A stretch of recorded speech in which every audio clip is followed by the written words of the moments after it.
David Des Roches in Virginia. He's a professor at the National Defense University. Really good to have you with us, Professor. Firstly, this summit between the Philippines, Japan and the US, it's been dubbed as something that's strategically important for the Indo-Pacific region. The elephant in the room, of course, is that the growing assertiveness of China is the reason why these three countries are meeting to discuss enhanced defense cooperation in that region. What are you expecting them to come up with in response?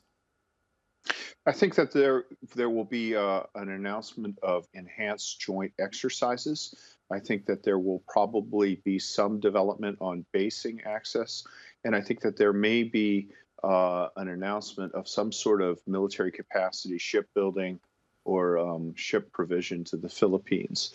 I think that we will probably also see a renewed call for China to respect the ruling at the International Court of Justice that China has no right to these maritime features that they annexed and militarized in the South China Sea.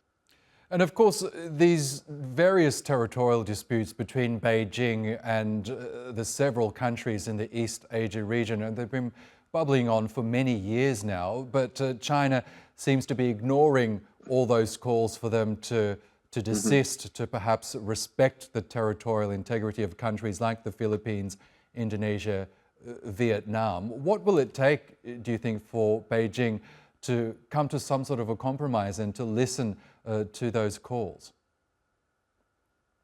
I'm honestly not sure. I mean, one is tempted to say regime change in China, although that's a pretty distant prospect. But I think that what you're dealing with is, particularly under Xi Jinping, there's sort of a revival of Chinese nationalism, and historically, China has viewed its place in the world as the hegemon in East Asia.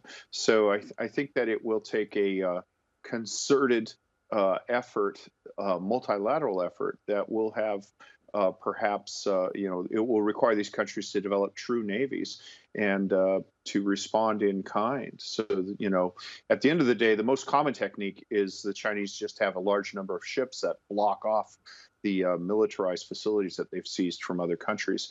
And I think that these other countries may have to get, a large number of ships to do the same. Is there an argument to be made that perhaps in Beijing's view, it's simply looking to defend its own borders? We know there's a large US military presence in many of those countries in the East Asia region, from Japan to the Philippines and even in Korea. Is that something that China could potentially justifiably be concerned by, the fact that on its border, or at least near its borders, is a large foreign troop presence in the US? Well, there was a large U.S. presence in the Philippines, and we left unilaterally in the mid-1990s. China's actions to seize the South China Sea and militarize it on us occurred after the United States left from the Philippines. The U.S. presence in Korea and in Japan has always been of concern to China. And part of the problems we have, for example, with setting up a missile defense facility in South Korea is the Chinese are concerned that those radars can look into China. But that is geographically distant from the South China Sea.